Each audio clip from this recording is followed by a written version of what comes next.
We demand the UAE to stop immediately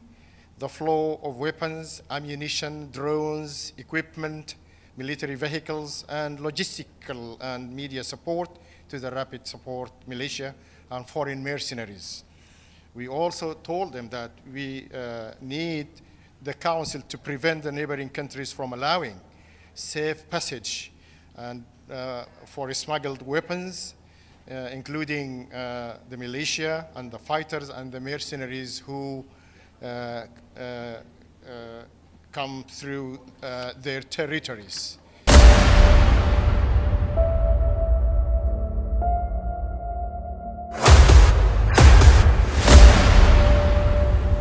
This is the journey to one Africa. As the Security Council has ended its session concerning the protection of civilians in Sudan, and Russia has blocked the resolution because it did not respond to the prerequisites, specific prerequisites that were possible to be included in the text. Sudan government has called during the multilateral engagement with the text that the penholder and other multilateral parties to the Security Council to work to achieve that following the escalation of repeated and systematic armed attacks by the militia,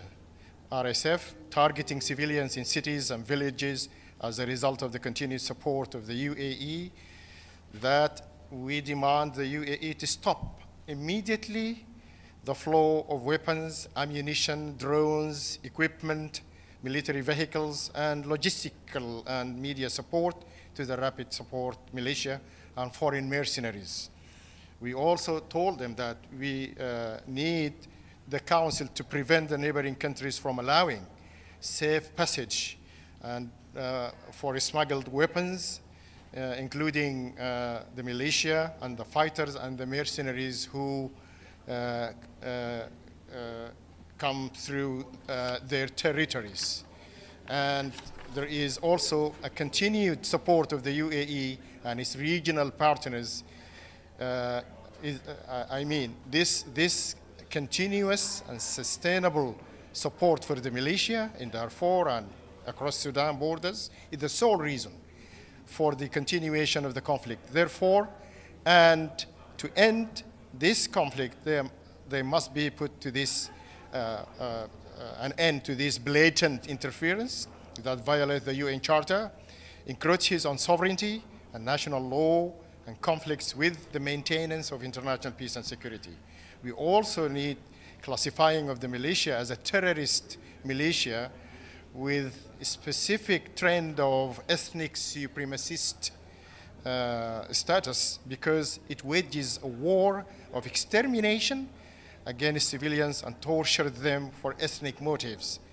And we also ask them during the negotiation for the withdrawal of the militia to gathering areas or points designated for them under the supervision of the United Nations, and their evacuation of homes they occupy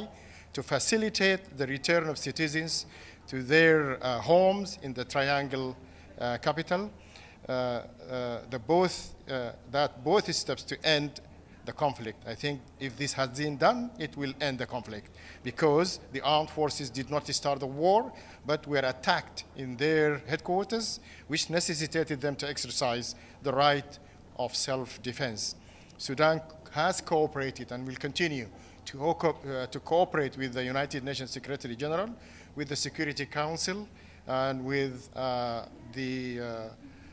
private envoy of the Secretary General in their diplomatic efforts undertaken by his to cooperate with the African Union, but within the context of activating the multi-purpose of national civilian protection plan with national ownership specification. And this will activate,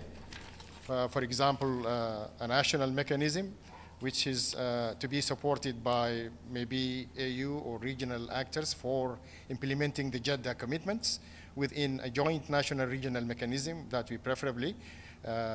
look for to be implemented in the capital first. Also, we need to activate the Civilian Protection Committee established in the Darfur states, and also to activate the Permanent Ceasefire Committee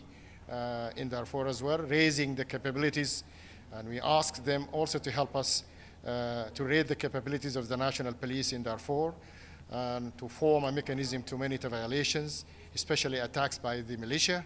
and foreign mercenaries for their failure to adhere to the ceasefire. This mechanism could include elements from neutral countries in the region.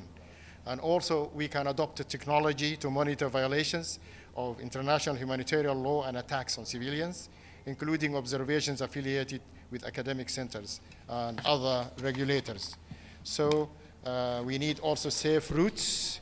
can be identified for civilians to cross safely to and from cities in Darfur with security controls to which the rapid militia must adhere to. So we need also a reliable and experienced civil society actors or organizations that can be nominated to contribute to early warning requirements and to provide appropriate training to the Sudanese police elements regarding the protection of local communities, especially in areas that have been subjected to attacks and violations by the militia. These areas are subjected to open and systematic aggression with a view to destabilizing, which exacerbates the severity and nature of the conflict and expands its scope to become a civil war according to the plan of the militia and its sponsors in the region. So we need also to address the gap,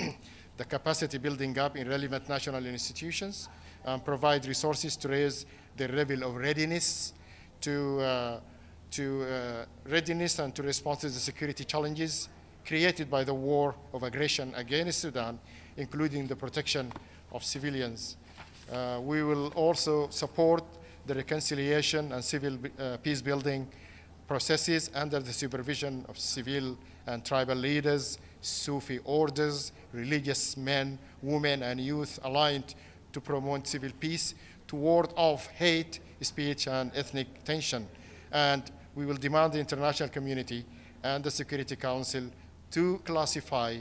without any delay the militia and its social levers and mercenaries as a group of ethnically supremacist terrorists targeting the lives and souls of civilians in all safe areas with criminal intent. Thank you very much.